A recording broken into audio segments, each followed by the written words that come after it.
invito a entregar todo a Dios. Sabemos que Él es dueño de todo, pero nuestra ofrenda, de nuestra voz, de nuestro tiempo, de todo lo que somos, entregada a Dios con sinceridad, puede marcar la diferencia el día de hoy. Te invito a cantar junto conmigo.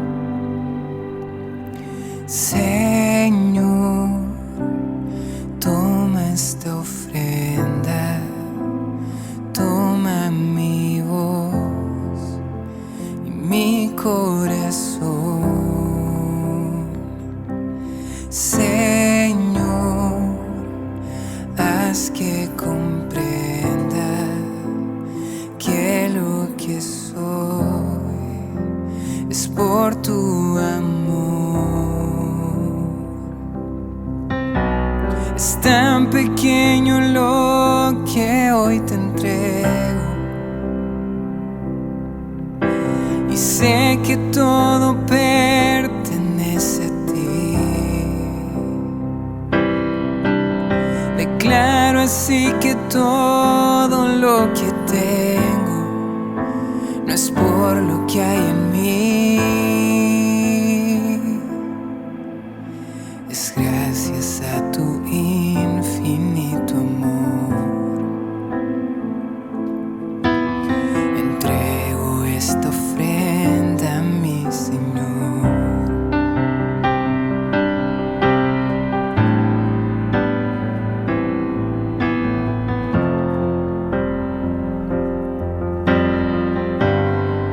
Canta conmigo, Señor.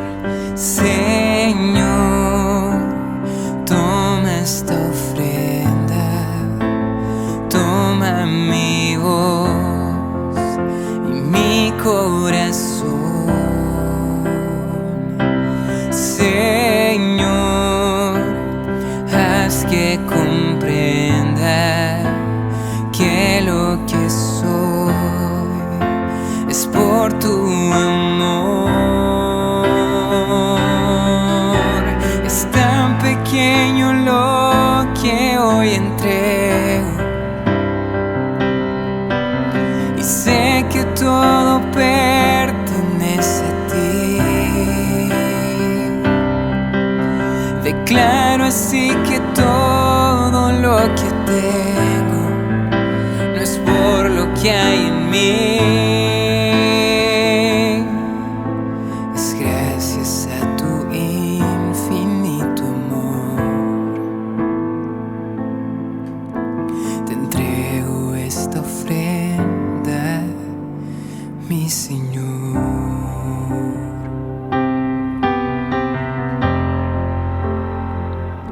Te entrego. Cantemos juntos. Es tan pequeño lo que hoy entrego, y sé que todo pertenece a ti. Declaro así que todo lo que tengo no es por lo que hay en mí, es gracias a tu infinito amor. Te entrego esta ofrenda con amor. Te entrego esta ofrenda a mi Señor.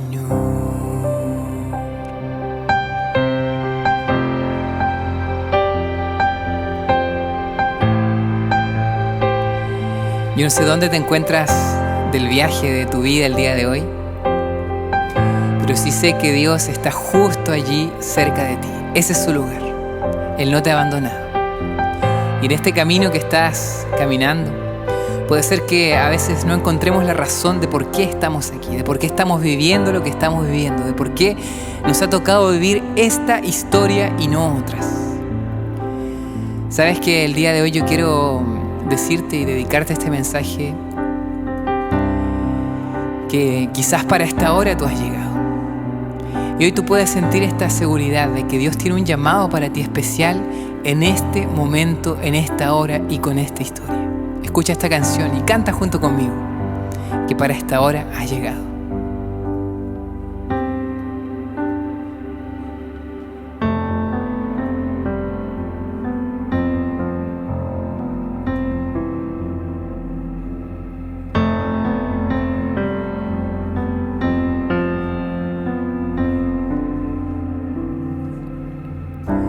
Ha sido largo el viaje, pero al fin llegué. La luz llegó a mis ojos, aunque lo dudé. Fueron muchos valles de inseguridad los que crucé. Fueron muchos días de tanto dudar, pero al fin llegué a entender que para esta hora he llegado, para este tiempo nací, en sus propósitos eternos yo me fui, y para esta hora he llegado, aunque me ha costado creer, entre sus planes para hoy me encontré.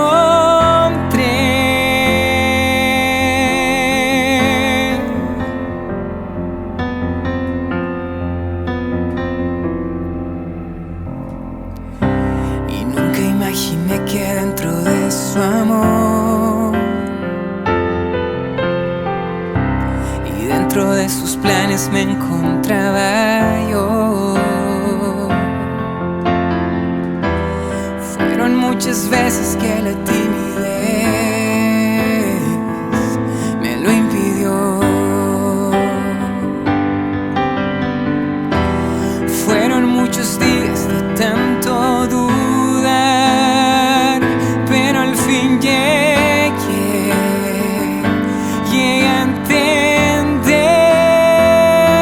que para esta hora he llegado, para este tiempo nací, en sus propósitos eternos yo me vi, que para esta hora he llegado, aunque me ha costado creer, entre sus planes para hoy me encontré, y para esta hora he llegado, para este tiempo nací, entre sus planes para hoy me encontré.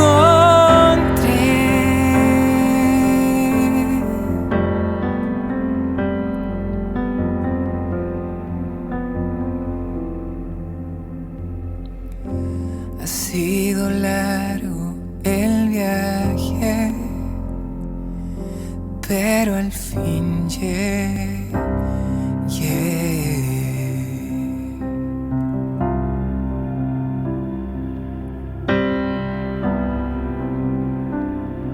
Cantemos.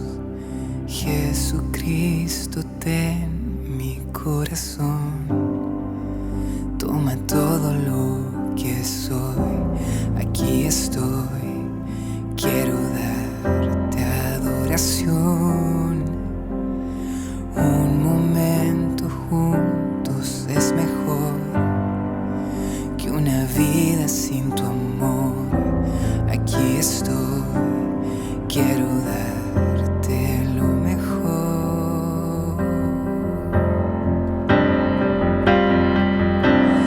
Jesucristo, ten mi corazón, toma todo lo que soy, aquí estoy, quiero darte adoración. Un momento juntos es mejor que una vida sin tu amor, aquí estoy, quiero darte lo mejor.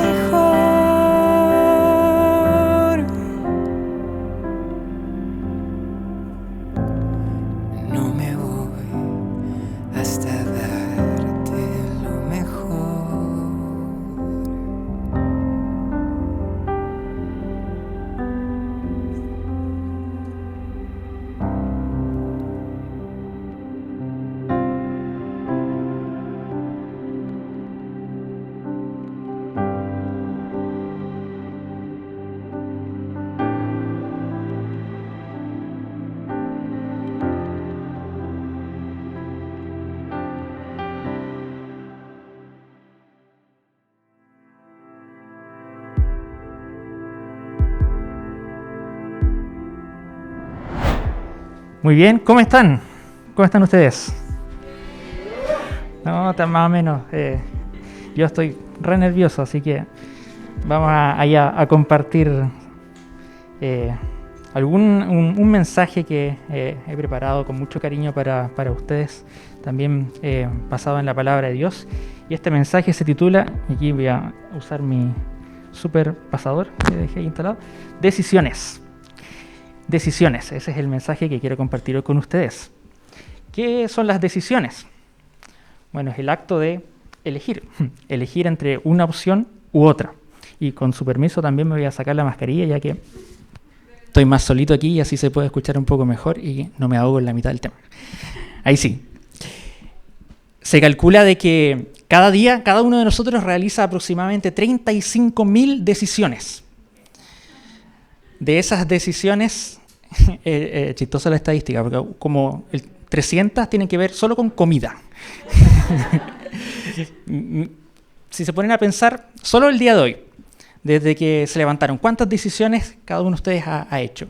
Tal vez la primera decisión es, cuando suena el despertador, levantarse, o primero apagarlo o no, dejar que suene. Después, si le ponemos apagar, o bien de eso como dar 5 minutos más, posponer.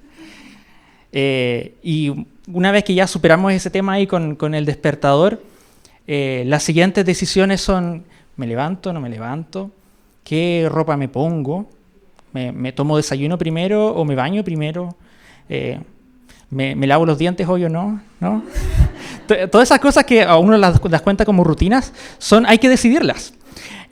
Afortunadamente, imagínense, son 35.000 decisiones al día. Si cada uno de nosotros tuviera que estar conscientemente tomando cada una de esas decisiones, nuestra vida sería como bien agobiante, como, no sé, mucha carga sobre mí. Así que, afortunadamente, la estadística dice, esto lo han estudiado personas expertas en decisiones, el 99.7% de todas las decisiones son de manera automática. En realidad uno no las hace de forma consciente. Muchas veces las hace porque son parte de nuestra rutina, porque ya son parte de nosotros. Y la verdad es que ni siquiera nos damos cuenta y ya nos pusimos ese pantalón que sí nos gustaba y dejamos ahí arrumbado el que estaba más viejito y ni siquiera pasó ahí por el proceso. Bueno, dependiendo, a lo mejor algunos son como más de la moda y están ahí indecisos varios minutos viendo qué ponerse cada día, que combine el outfit y todas esas cosas. Así que solo quedan 100 decisiones al día que son conscientes, que nosotros tenemos que detenernos a pensar, ya, ¿hago esto o hago lo otro? Alrededor de unas 4 por hora. Para venir acá, por ejemplo, tuvieron que pensar cómo venir. Venir tal vez en un vehículo, si tienen uno, o pedir un Uber, o venir caminando si viven cerca, o a lo mejor venir en micro. Dependiendo de dónde vivan, puede ser más compleja o menos compleja la decisión. Nosotros vivimos aquí cerquita y podríamos venir caminando, pero justo el Dani nos llamó y nos preguntó, ¿los puedo pasar a buscar? ¿Vengo? O sea, ¿voy o no? Y no, la verdad es que como estábamos tan cerca y como que íbamos saliendo, ya, vamos caminando nomás. Decisiones pequeñas todos los días. Y vamos a hacerle honor al título de esta presentación y vamos a tomar algunas decisiones el día de hoy. Y vamos a ver si esto funciona porque aquí cometí un grave pecado, probar por primera vez algo en vivo, eso no se tiene que hacer, pero vamos a ver si funciona, ¿ya? Hay aquí un asuntito que muchos de ustedes deben conocer. Eso es un código QR. Entonces los quiero invitar a que saquen su teléfono celular y intenten escanear este código. También arriba está el link por si por alguna razón no alcanzan. ¿Ya?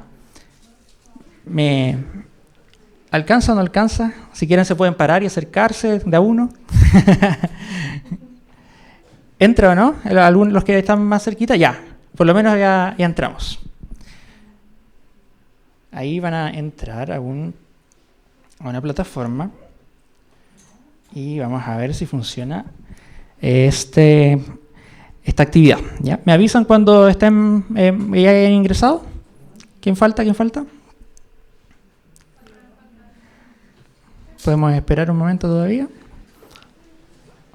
Dale, Nelson, con confianza.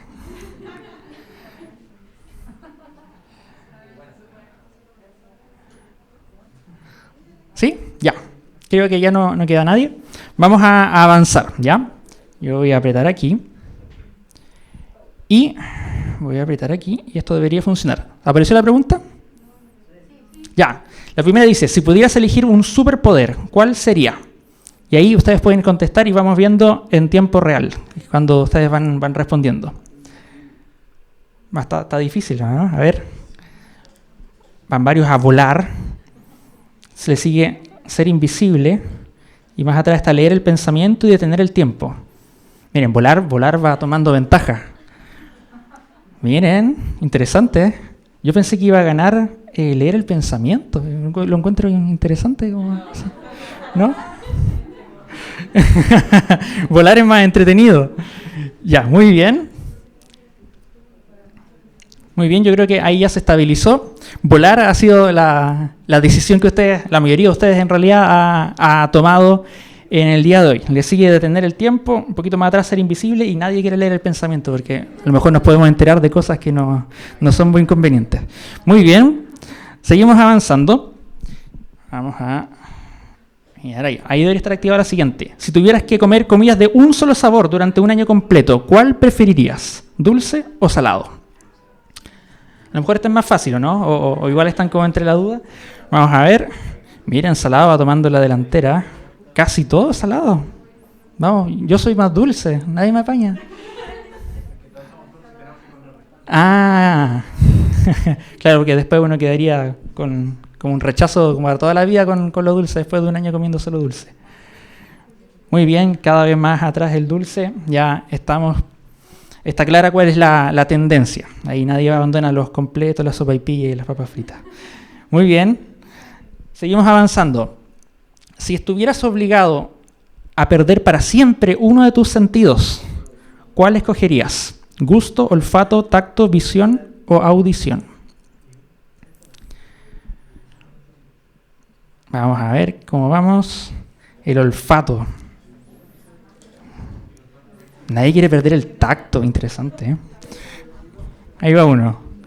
Pero el olfato sigue liderando. Muy bien. Parece que oficialmente, por lo menos en comunidad de red, el olfato es el sentido más despreciado. El gusto un poquito más atrás. Muy bien, interesante, ¿eh? Me llaman harta la atención los resultados. Y vamos al último. A lo mejor, no sé, han visto esta pregunta en algún meme. ¿Qué preferirías? ¿Ser millonario pero infeliz o ser pobre pero feliz?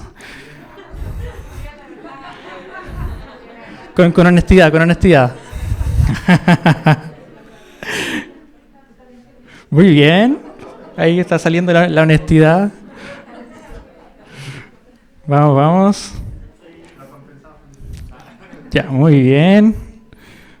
Ser pobre pero feliz está ganando como con 2/3.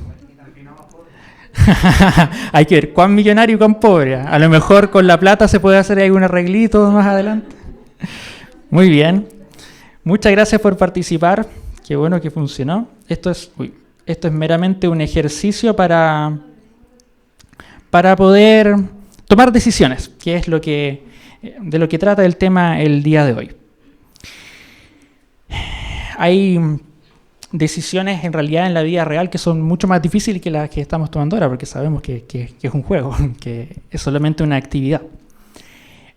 Como mencionaba, hay miles de decisiones que tomamos todos los días, pero hay algunas decisiones puntuales que nosotros tomamos en nuestra vida que son clave, que pueden cambiar el curso de nuestra historia. Y ese concepto de decisión clave es tal vez el que quiero ponerle más énfasis el día de hoy. ¿En qué consiste una decisión clave o cómo lo definiríamos? Quiero ilustrarlo con esta imagen. No sé si alguno de ustedes estudia arquitectura. Ahí hay una arquitecta. Voy a decir puras leceras, pero después me corrige. Esto se supone que es un arco de piedra. Era la forma más clásica de hacer un arco hasta hace pocos siglos. No había mucha otra alternativa por el tema de las estructuras y cómo se distribuyen las cargas a través de las estructuras, ¿ya? Cada una de estas piezas que nosotros podemos ver aquí en el arco se llaman dovelas. ¿Estamos bien? ¿Dovelas? ¿Sí? ¿No? ¿Paso palabra? Pero hay una pieza, ustedes ven aquí, son las dovelas que pueden componer nuestro arco. Hay aquí una dovela central que, si se fijan, es más grande que las otras. ¿ya? Y llamativamente me llamó mucho la atención, yo no sabía esto, esta dovela central también se llama clave. Es una pieza clave, es una piedra clave. Y se ha llamado así por mucho tiempo. Y toda la estructura de este arco depende de la clave. Si sacamos la clave, que es la dovela que está en el centro, si la retiramos así para arriba, todo el arco colapsa, porque fíjense que están distribuidos, en el fondo, las fuerzas para que se van como acomodando, sentando una encimita de otra, y si retiramos esto, ¡pum!, para arriba, todo se cae. Y las decisiones clave también son así. Son aquellas que, dependiendo de lo que nosotros decidamos, van a mover nuestra vida en una trayectoria o en otra. Decisiones clave. Si tomamos la decisión incorrecta, tal vez podríamos estar ante un gran problema. Yo me puse a reflexionar, tal vez, cuál ha sido como la decisión que más ha influido en mi vida, o a lo mejor una de ellas. Y me puse a pensar y me di cuenta de que salí del colegio ya hace 10 años. Y en ese momento, sí, estamos viejos, en ese momento tuve que tomar una decisión complicada. Había rendido la PSU, había recibido los resultados y ahora tenía que decidir qué estudiar y dónde estudiar. Yo no sé si sigue siendo así, ahora de hecho ni siquiera existe ya la PSU, tiene otro nombre, pero en ese año el proceso consistía en que uno tenía que poner sus opciones, en una lista como de prioridades, hasta 10 preferencias. Entonces, claro, si uno quedaba en la primera, estaba aceptado, y si no quedaba en la primera, se como que postulaba automáticamente a la segunda, y así. Entonces había que decidir. En decidir carrera, la verdad es que yo no tenía mucho problema. Hace muchísimo tiempo que yo ya tenía claro qué es lo que había decidido, lo que quería estudiar, y me había preparado para poder estudiar mi carrera. Pero tenía ciertas dudas sobre dónde hacerlo. Gracias a Dios tenía un buen puntaje y me habían escrito, como ofreciéndose para hacer mi universidad, las dos principales universidades de Santiago. Y me ofrecían beca completa si iba con ellos. Y era como, wow, qué tentador, porque es una universidad prestigiosa, y más encima con ese beneficio económico. Y la UDECONCE, nada. No. Si quería una beca, podía postular, pero nadie me aseguraba que me la iba a ganar. Así que, bueno, y en ese tiempo no existía la gratuidad ni nada de los beneficios que hay ahora, así que era una apuesta arriesgada.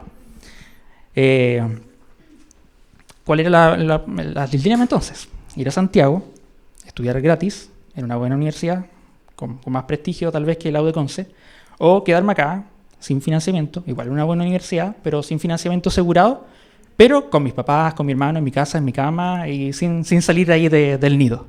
Y bueno, como supondrán, me quedé con mi familia. Era más importante para mí que ir hacia allá, hacia lo desconocido. Yo creo que igual, ahora mirando en retrospectiva, fue la decisión más acertada, porque francamente no estaba preparado para vivir solo, que lo confirma mi esposa.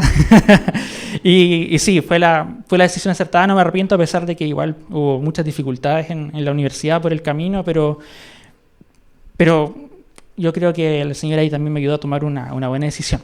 Ahora, mirando hacia atrás, igual pienso que es una decisión súper complicada para un adolescente de 17 años que no tiene idea mucho de la vida. Y ahora reflexionando, veo el impacto que tenía esa decisión puntualmente en quién soy yo hoy. Por ejemplo, si hubiera ido a Santiago, probablemente jamás hubiera conocido a Kathleen. Ahí ya, tremendo cambio de rumbo de mi vida. No hubiera conocido al Felipe, que fue quien nos invitó a Comunidad Red, y por lo tanto probablemente no estaría aquí hoy hablándoles a ustedes. Así que el impacto de una decisión, de cómo una decisión clave puede cambiar el rumbo de la vida. Se suele decir que las 3 decisiones más importantes que una persona puede realizar en su vida son la carrera que va a seguir, la persona con la cual uno se va a casar y el Dios al cual uno va a adorar. Y tal vez el concepto de Dios puede sonarnos tal vez un poco ajeno, porque no mucha gente está pendiente de eso, pero piensen ustedes que Dios es todo aquello que ocupa el primer lugar en nuestra vida. Y viéndolo desde esa perspectiva, hay muchas alternativas. Hay personas que el primer lugar de su vida puede ser un equipo deportivo, puede ser un ícono musical, puede ser el ganar dinero, puede ser el perseguir un sueño académico. Pero también puede ser el adorar a Dios. Y hoy quiero sugerirte que esa decisión puntual, el Dios al cual tú vas a adorar, es probablemente la decisión más relevante de tu vida. ¿Por qué? Porque es la única que le puede dar un propósito a todas las demás. Y para eso quiero compartir contigo un relato bíblico. Es la historia de Mateo. Mateo toma una decisión clave en su vida, de una manera bastante simple, pero que a la vez es sorprendente. Es sorprendente en su sencillez. Ya van a entender a qué me refiero.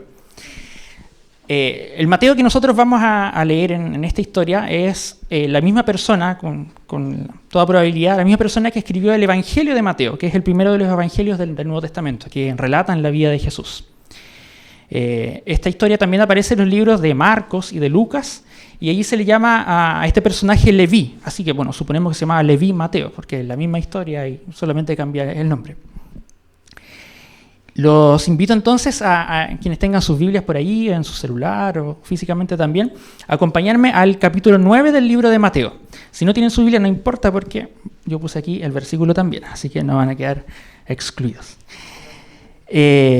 Vamos a ver el capítulo 9 y el versículo 9. Y este texto tiene una característica súper importante porque cuando lo leí y reflexioné en él durante la semana, me empecé a preguntar, ¿será posible que otro nombre también pueda estar escrito allí, además del nombre de Mateo?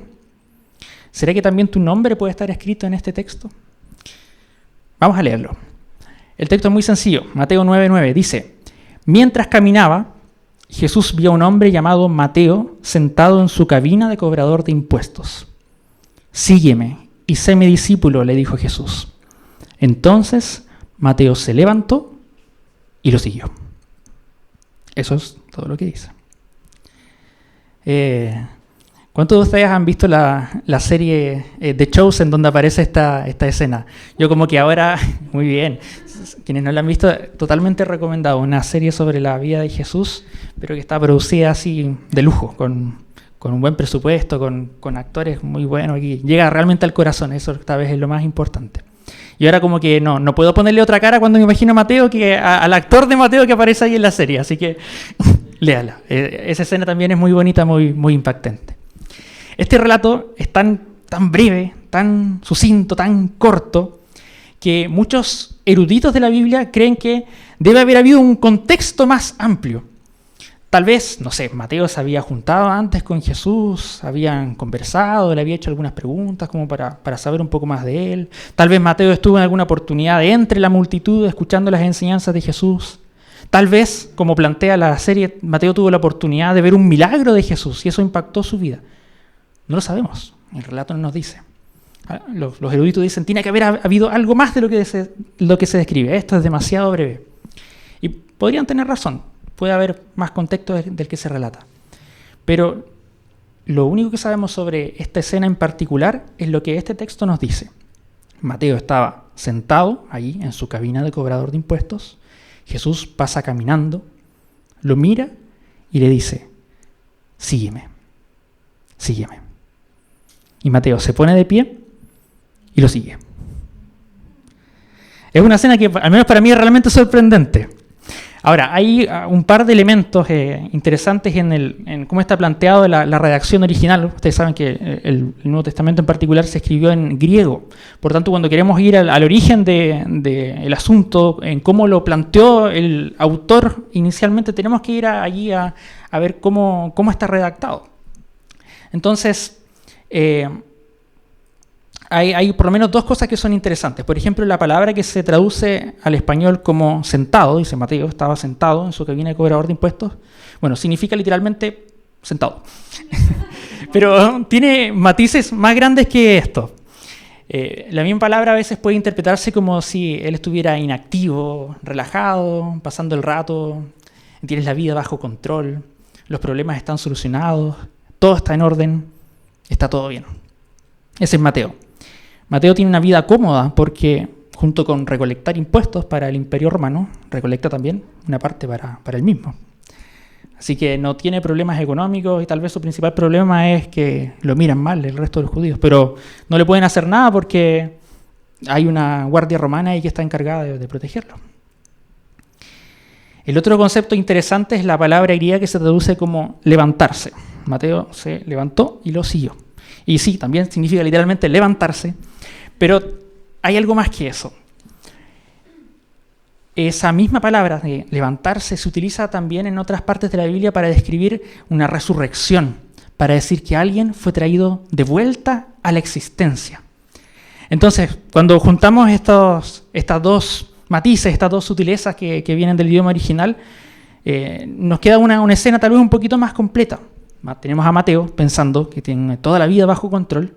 Jesús pasa por allí y lo resucita a una vida verdadera. Y Mateo toma una decisión clave.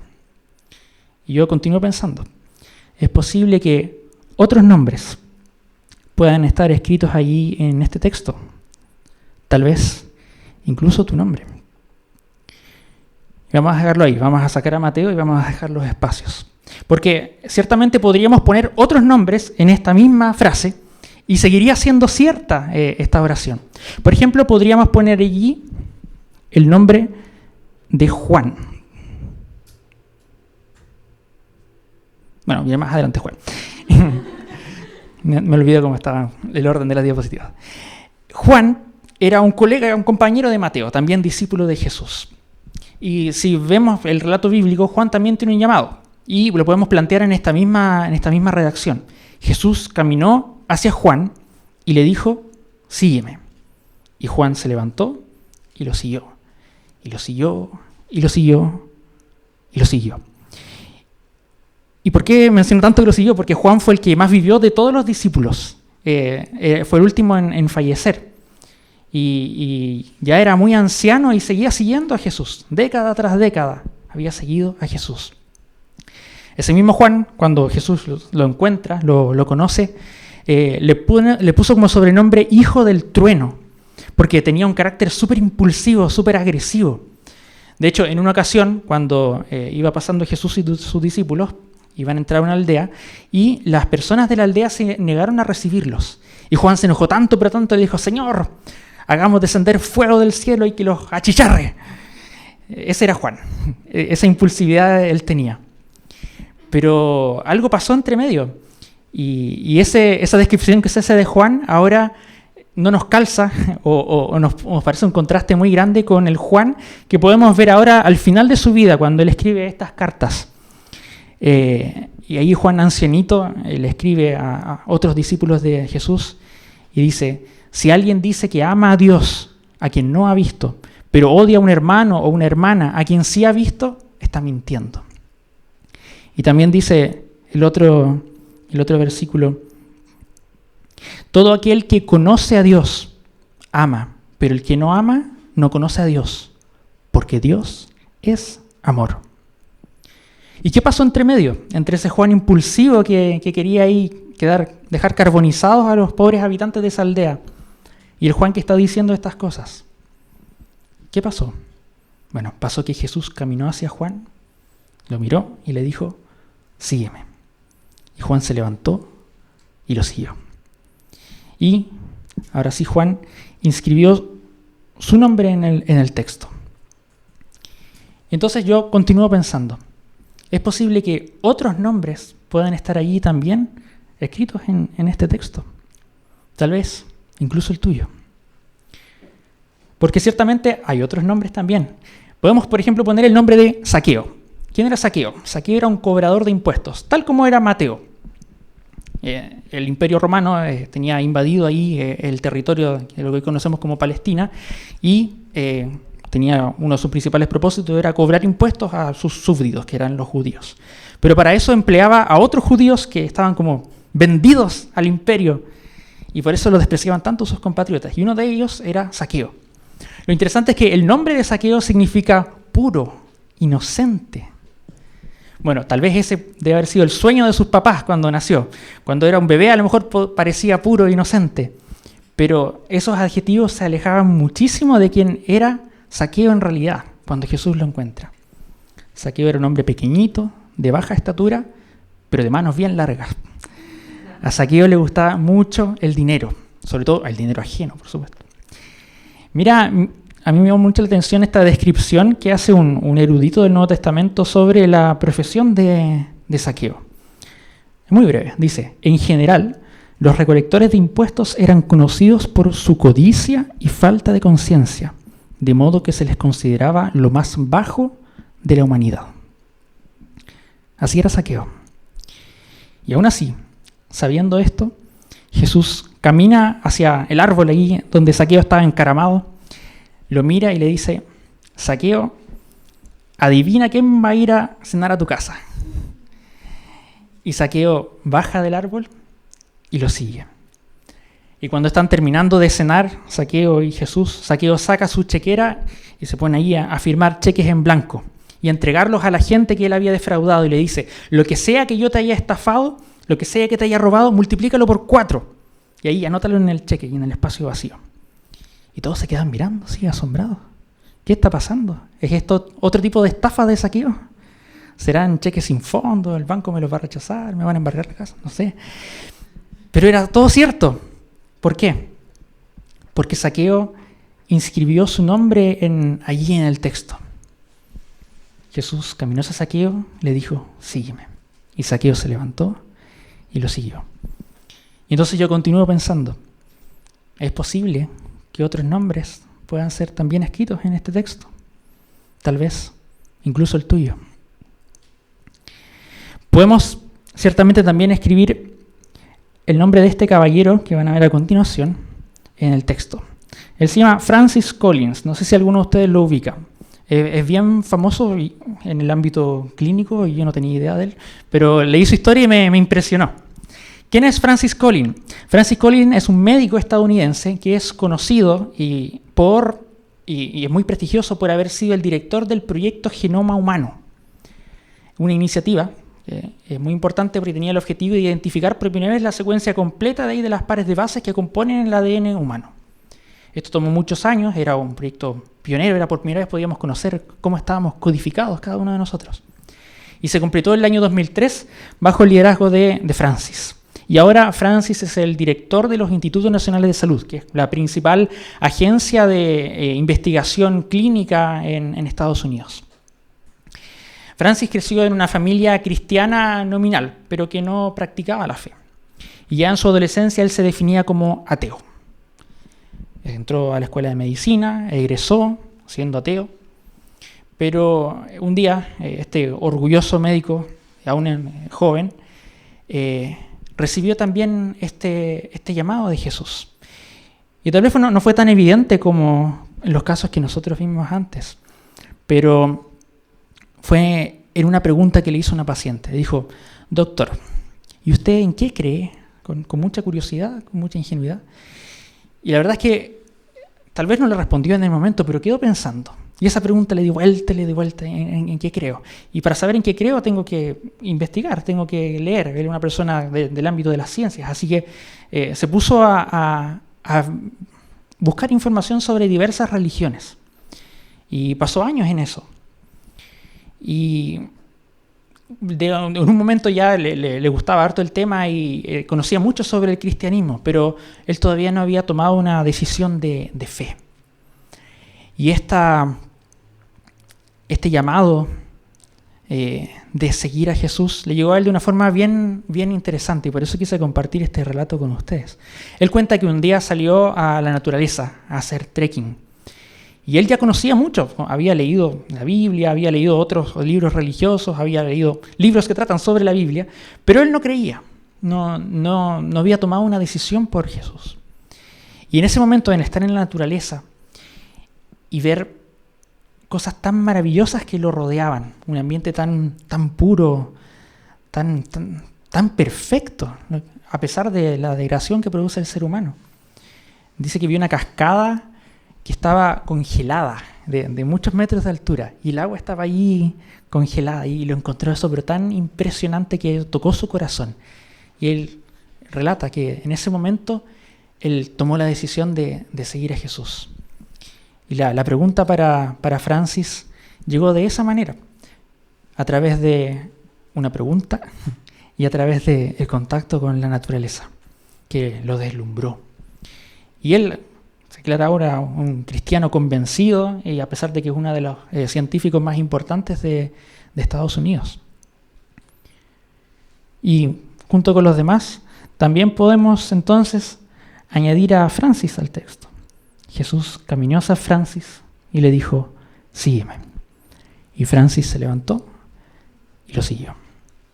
Y entonces yo sigo pensando, ¿es posible que otros nombres puedan estar escritos en este texto? Tal vez incluso tu nombre. Porque después de todo, junto con el nombre de Francis, podríamos inscribir a muchas otras personas. Podríamos inscribir incluso el nombre de Fyodor Dostoyevsky. ¿Quién ha leído alguna vez un libro de Fyodor Dostoyevsky? Por ahí atrás. Dostoyevsky es un autor ruso que es considerado uno de los escritores más importantes de la literatura universal. Vamos a ver si ponemos aquí una fotito de Fyodor. Ahí está, Fyodor. Él ya, después en su juventud, cuando empezó a escribir sus relatos, su literatura, empezó a capturar la atención del pueblo y también del zar, que era el monarca allí de su país y que ejercía un dominio completo sobre todos los súbditos. Y era tan influyente su vida y el círculo de amigos con el que se rodeaba que el zar, temeroso de que estuvieran planeando una sublevación contra él, mandó a capturarlos a todos. Los encerró en un castillo, en una prisión, y los sentenció a muerte. Así que una madrugada, antes de que saliera el sol, los guardias ahí, los carceleros, sacaron a Dostoyevsky, a su compañero de las celdas, les pusieron unas túnicas blancas que se utilizaban los condenados a muerte, los ataron, los esposaron, los llevaron al patio de la cárcel y ahí estaba preparado un pelotón de fusilamiento. Ataron las manos de Fyodor y sus amigos ahí al poste y les vendaron los ojos y ellos esperaron por el momento final. El capitán ahí, la persona que estaba a cargo, incluso dio la orden, dice, preparen, levanten, apunten. Y cuando ahí cuenta la historia, eso lo cuenta él. En el momento que ya iba a dar la orden para ejecutarlos, aparece un jinete galopando a toda velocidad, allá traía el patio diciendo, deténganse, deténganse, deténganse. Este jinete traía una nueva instrucción del zar, ordenando detener la ejecución, porque finalmente el propósito del zar, más que mandar a matar a todo el mundo, era infundir terror, y ya había cumplido su objetivo. Así que ahora solamente cambió su sentencia a una un poquito más benévola, no sé qué tan benévola, 10 años de trabajos forzados en Siberia. Más tarde, Fyodor Dostoyevsky escribiría, habiendo mirado al mismo rostro de la muerte, considero ahora a la vida como la realidad más preciosa.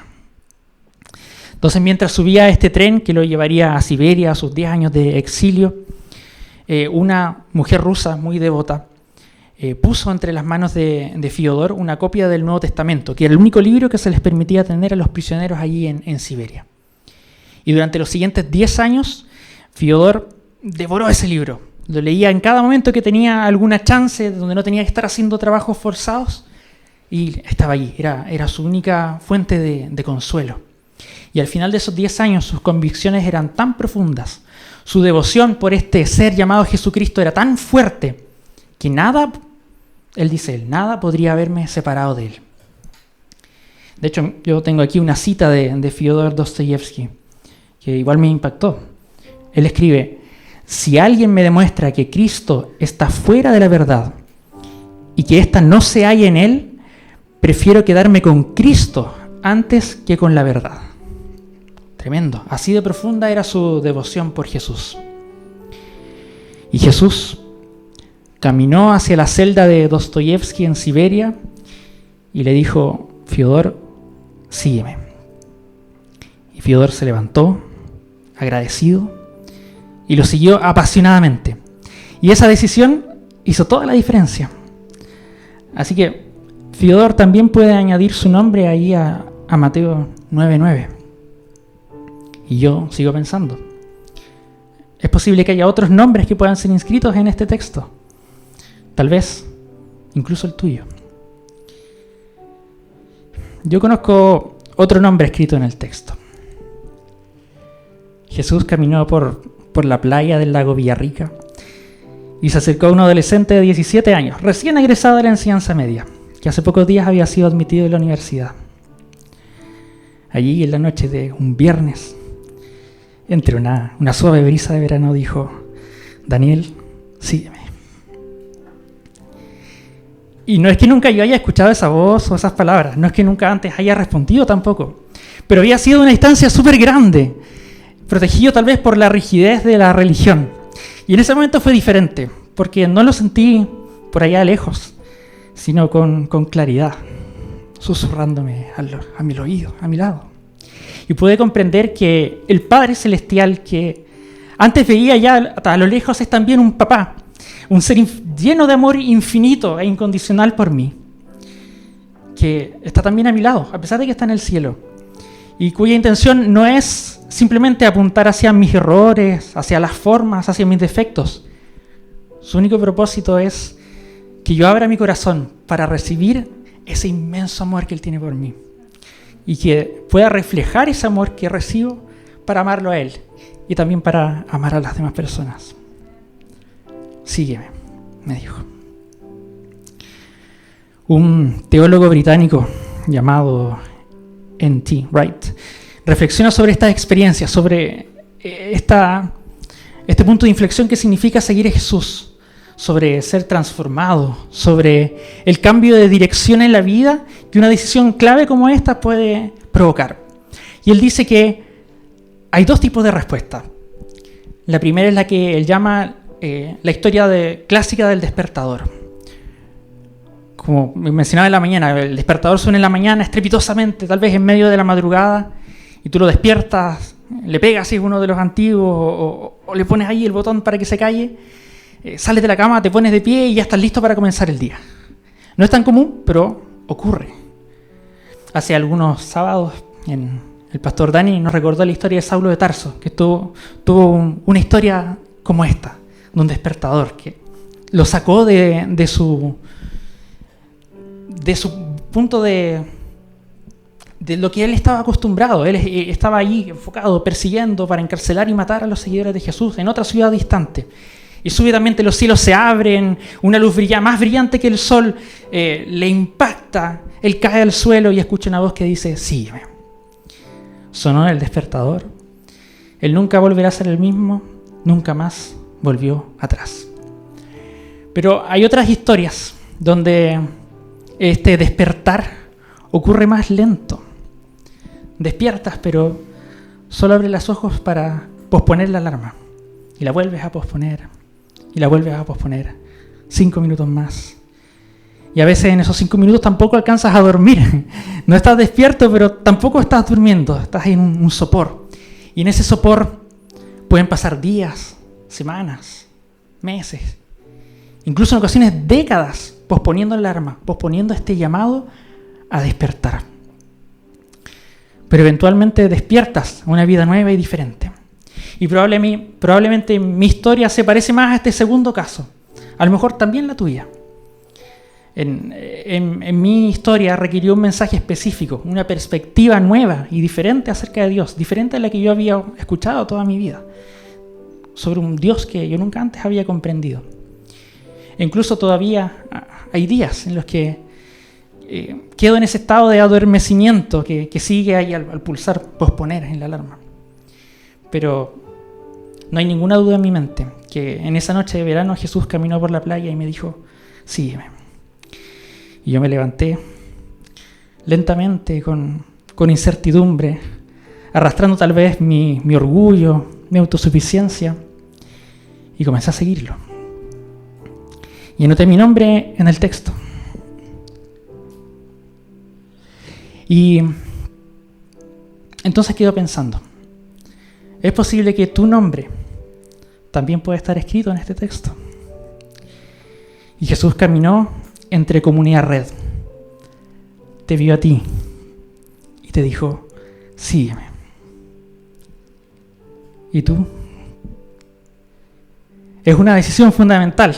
Este arco de tu vida se está construyendo. Esta puede ser la pieza clave que mantiene toda la estructura estable. Sin ella todo puede colapsar. Jesús camina entre Comunidad Red. te mira a los ojos y te dice, sígueme. Es una decisión clave. Puedes escribir tu nombre en este texto. Jesús camina entre Comunidad Red, te mira a los ojos, te hace una sonrisa y te dice, sígueme. ¿Qué vas a responder? Acompáñeme a orar. Amado Señor, escuchamos tu invitación. La escuchamos desde nuestro orgullo, desde nuestra imperfección. La escuchamos, Señor, desde nuestra autosuficiencia. Tal vez desde pensar que nuestra vida ya está resuelta. Pero allí, desde todos estos lugares, a lo lejos, Señor, escuchamos tu voz que nos llama. Ayúdanos, Señor. Ayúdanos a tener la valentía necesaria para levantarnos y seguirte. Te lo rogamos en el nombre de Jesús. Amén. Querido amigo, querida amiga, quiero hacerte un desafío. El día de hoy, antes de irte a dormir, toma tu Biblia, si tienes una Biblia física, ábrela en Mateo 9:9 y escribe allí tu nombre en el texto. Cantemos. Jesucristo, ten mi corazón, toma todo lo que soy, aquí estoy, quiero darte adoración. Un momento juntos es mejor que una vida sin tu amor. Aquí estoy, quiero darte lo mejor. Jesucristo, ten mi corazón, toma todo lo que soy, aquí estoy.